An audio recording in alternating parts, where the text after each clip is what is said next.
Halo anak kreatif, bagaimana kabar kalian hari ini? Bapak berharap kalian semua dalam keadaan sehat dan selalu dalam berkat Tuhan ya. Bertemu lagi dengan saya, Bapak Slamet Raharjo, dalam program Pendidikan Agama Katolik dan Budi Pekerti kelas 6 di Ruang Siar Guru. Pada kesempatan ini kita akan belajar tentang Nabi Elia. Seorang nabi yang diutus oleh Tuhan untuk mengingatkan bangsa Israel yang pada saat itu berpaling dari Tuhan. Melalui nubuat serta mujizat yang dilakukannya, Nabi Elia mengingatkan bangsa Israel agar kembali beriman kepada Tuhan. Anak-anak, tujuan pembelajaran kita hari ini ada beberapa. Yang pertama, lewat pembelajaran ini kita ingin mengenal siapakah Nabi Elia dan dapat menceritakannya secara singkat kepada ayah atau bunda di rumah.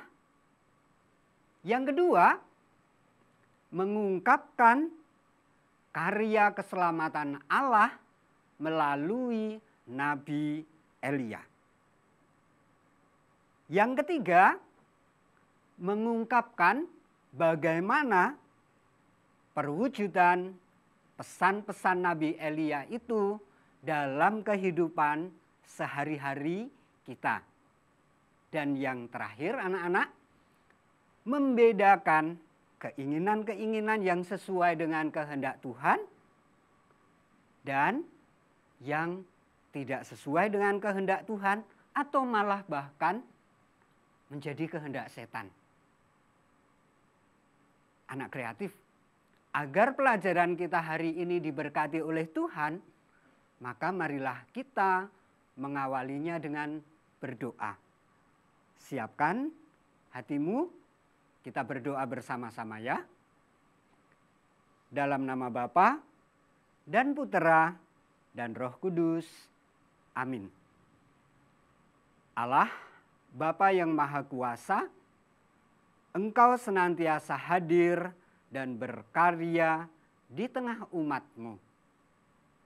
Ketika umat-Mu berpaling dari-Mu dan menyembah berhala, Engkau menghadirkan Nabi Elia untuk mengingatkan mereka. Kami ingin belajar dari Nabi Elia. Berkatilah agar kami mampu melaksanakan pesan-pesan Nabi Elia dalam hidup kami. Doa ini kami sampaikan dengan pengantaraan Yesus Kristus, Juru Selamat kami. Amin. Dalam nama Bapa dan Putera dan Roh Kudus. Amin. Anak kreatif, Allah mengutus Nabi Elia untuk menyadarkan bangsa Israel yang menyembah berhala pada saat itu. Dia menegur Raja Ahab yang menyembah berhala dan memperingatkan sang raja serta rakyatnya bahwa Allah akan menghukum mereka dengan tidak menurunkan hujan selama 3 tahun. Sampai Elia nanti mengatakannya agar turun hujan. Hebat ya. Yang ketiga, di hadapan bangsa Israel, Nabi Elia ingin membuktikan kepalsuan dewa Baal yang disembah oleh orang-orang pada saat itu. Dan membuktikan kemuliaan serta kemahakuasaan Allah. Bangsa Israel melihat sendiri apa yang dilakukan oleh Nabi Elia. Setelah kejadian itu, mereka baru sadar bahwa yang mereka lakukan selama ini adalah salah dan dosa. Akhirnya mereka berbalik kepada Allah dan bertobat. Anak-anak kreatif, ada yang tahu siapakah seorang nabi itu? Ya, bagus. Nabi adalah seorang penyambung lidah Allah untuk menyampaikan kebenaran. Jadi, tugas utama seorang nabi adalah menyampaikan kehendak Allah agar orang mau berbalik kepadanya, mendengarkannya, dan kembali kepada jalan yang benar. Seorang nabi adalah seorang yang dekat dengan Allah, menjalankan perintahnya, dan rela berkorban demi kebenaran. Di dalam Alkitab ada begitu banyak nabi. Ada Nabi Elia, ada Nabi Yesaya, ada Nabi Amos, ada Nabi Yehezkiel, dan lain-lain. Nah, kali ini kita mau belajar tentang Nabi Elia. Anak-anak, bagaimana kehidupan bangsa Israel pada zaman Nabi Elia dulu, sehingga Tuhan harus mengutus Nabi Elia. Raja Ahab yang pada waktu itu berkuasa dan memerintah bangsa Israel ternyata melakukan apa yang jahat di mata Tuhan. Lebih dari semua para raja yang mendahuluinya. Ia mengambil Isabel. Siapakah Isabel itu? Dia adalah anak Etbal, raja bangsa Sidon. Ahab mengambil Isabel menjadi istrinya. Dan ternyata dia terpengaruh untuk pergi beribadah kepada Baal. Dan sujud menyembah kepadanya. Kemudian ia membuat mezbah yang tinggi untuk dewa Baal itu. Serta kuil-kuil Baal didirikannya di kota Samaria, tempat sang raja bertahta. Sesudah itu Ahab pun membuat patung dewa Asyera dan Ahab melanjutkan bertindak seperti itu. Ia ikut menyembah berhala-berhala sehingga membuat hati Tuhan sakit. Anak-anak melihat apa yang dilakukan oleh Raja Ahab. Lalu Elia datang ke istana dan berkata kepada Raja Ahab, "Demi Tuhan yang hidup, Allah Israel yang kulayani, sesungguhnya tidak akan ada embun atau hujan pada tahun-tahun ini kecuali kalau kukatakan."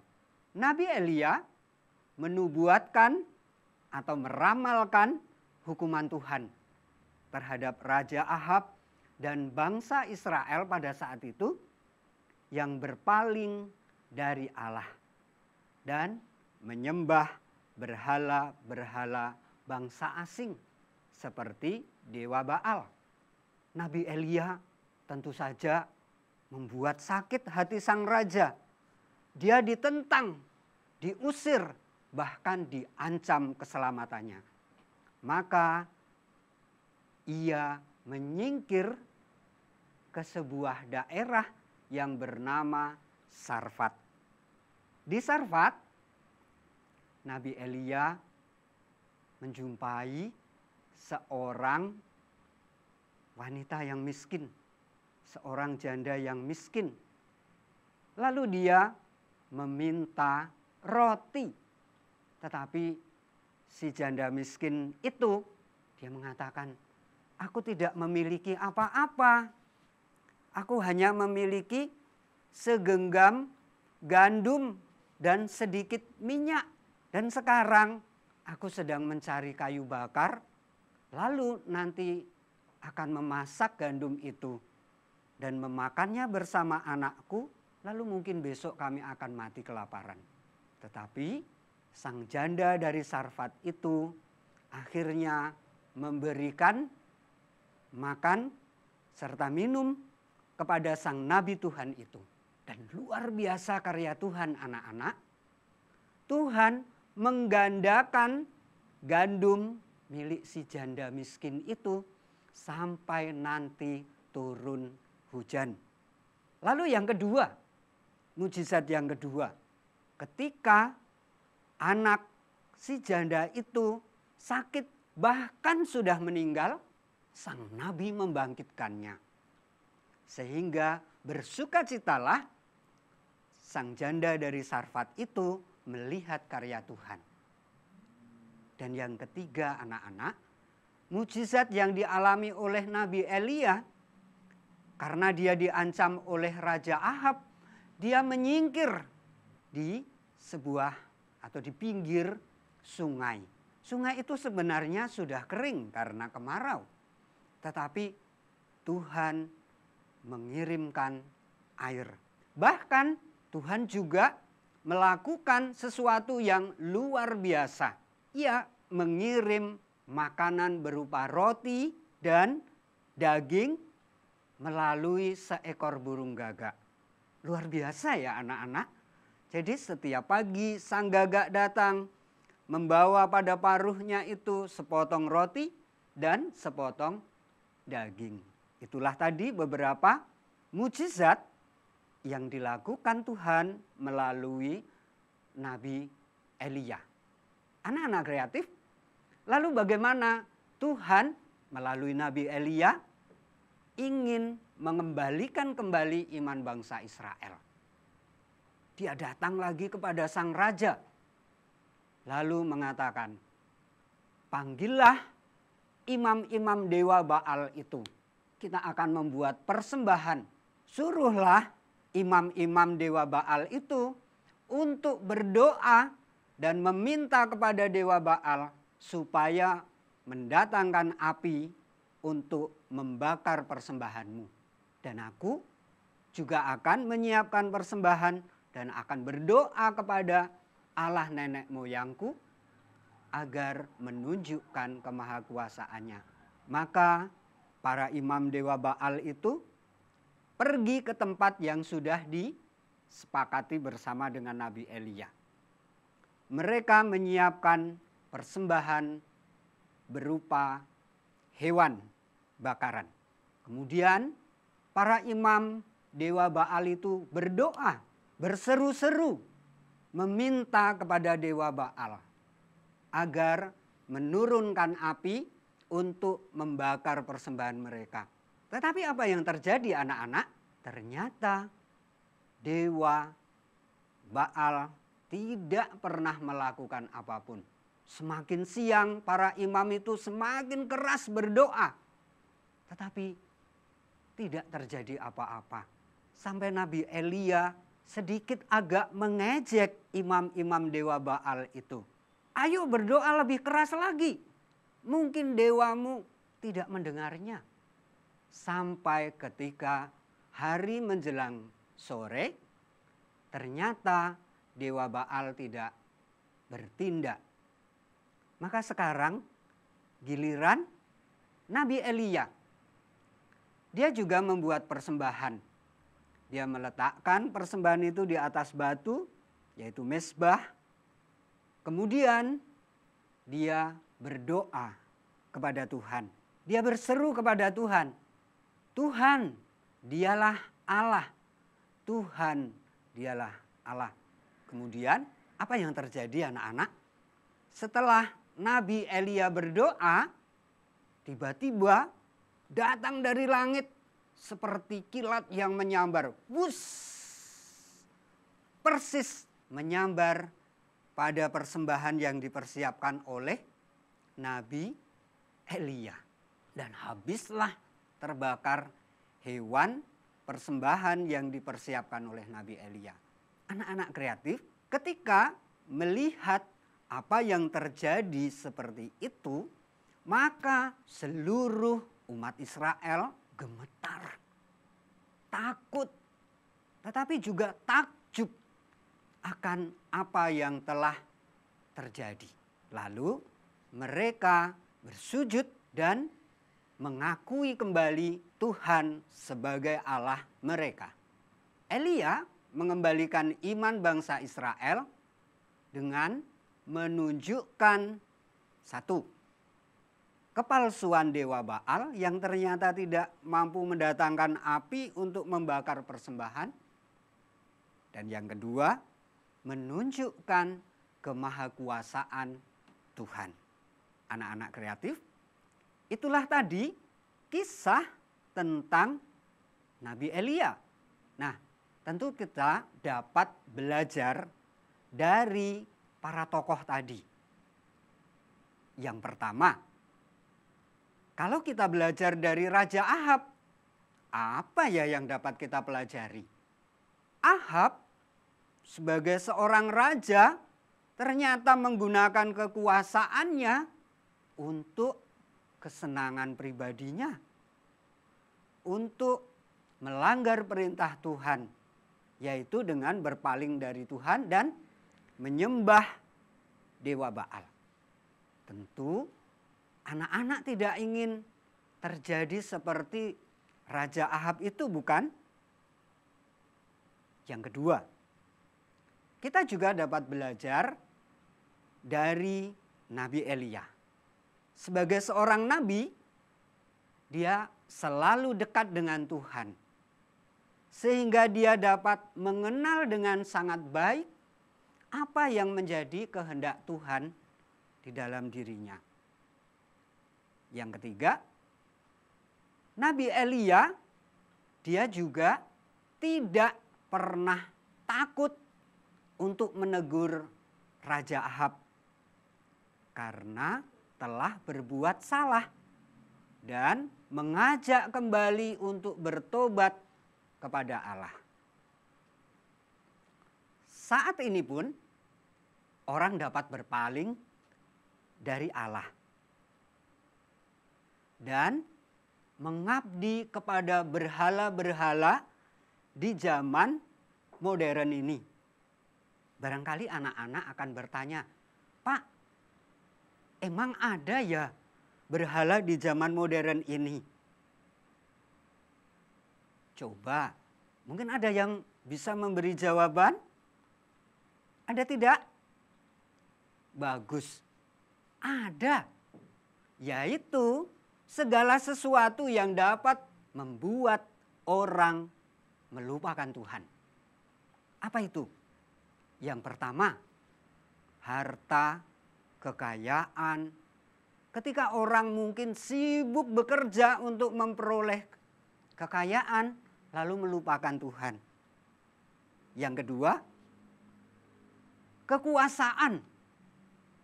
Ketika orang ingin memiliki kekuasaan, apapun dia perbuat demi memperoleh kekuasaan itu, dia melupakan Tuhan, bahkan rela mengorbankan orang lain demi memperoleh kekuasaan itu.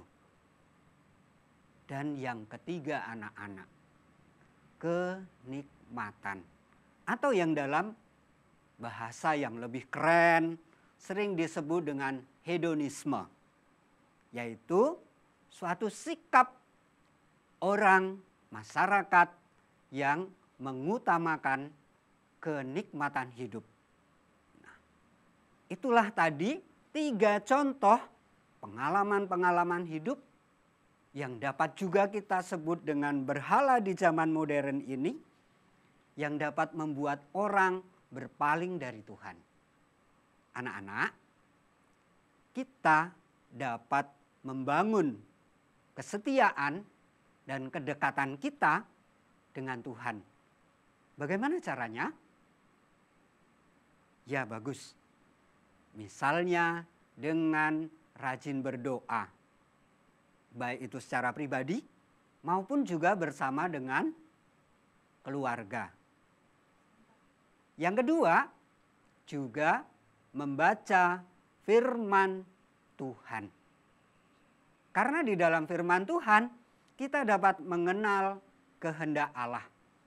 Kita dapat mengenal bagaimana Allah menyertai manusia dari zaman ke zaman. Dan yang ketiga, anak-anak, kita terlibat di dalam perayaan Ekaristi. Entah itu di gereja jika sudah memungkinkan, atau mungkin sekarang masih harus secara streaming, secara online di rumah bersama dengan ayah, bunda, kakak, atau juga mungkin anggota keluarga yang lain yang berkumpul di rumah, ya. Nah, selanjutnya kita juga dapat meneladan sikap kenabian Elia. Misalnya tidak takut menegur di saat ada teman atau orang lain yang melakukan perbuatan yang tidak benar atau melakukan kesalahan. Ayo, siapa yang berani ketika mungkin temannya mencontek saat dulu masih di sekolah ya, karena sekarang kalian semua belajar di rumah. Atau ketika mungkin bermain ada teman yang curang lalu mengatakan, "Hei, jangan berbuat curang, tidak berkenan kepada Tuhan." Nah, anak-anak, sebagai aksi di dalam pelajaran ini, Bapak minta kalian menuliskan niat-niatmu untuk meneladan keutamaan Nabi Elia. Jelas ya tugasnya? Yaitu menuliskan niat-niatmu untuk meneladan keutamaan Nabi Elia. Setelah itu, anak-anak dapat mengirimkan kepada Bapak Ibu gurumu. Mungkin dengan di foto lalu dikirimkan lewat WhatsAppmu. Anak-anak kreatif, demikian tadi pelajaran kita tentang Nabi Elia. Supaya pelajaran kita ini tadi sungguh diberkati oleh Tuhan dari awal, pertengahan hingga akhir ini, maka marilah kita bersyukur atas penyertaan Tuhan dalam pelajaran ini. Mari kita siapkan hati kita untuk bersama-sama berdoa. Dalam nama Bapa dan Putra dan Roh Kudus. Amin. Bapa yang maha baik, kami bersyukur atas teladan Nabi Elia. Ajarilah kami agar selalu dekat kepadamu. Doa ini kami sampaikan dalam nama Yesus Kristus, pengantara kami. Amin. Dalam nama Bapa dan Putra dan Roh Kudus. Amin. Anak-anak yang diberkati Tuhan, di akhir pelajaran ini tidak bosan-bosannya Bapak selalu ingatkan ya, agar tetap menjaga kesehatan. Bagaimana caranya? Yang pertama, tetap tinggal di rumah bersama dengan keluarga. Yang kedua, mencuci tangan dengan sabun pada air yang mengalir atau menggunakan hand sanitizer. Yang ketiga, hindari kerumunan dengan tetap menjaga jarak. Yang keempat, jika memang harus pergi, jangan lupa menggunakan masker. Dan jangan lupa, mintalah orang tua untuk mendampingi jika anak-anak belajar atau menonton YouTube ya.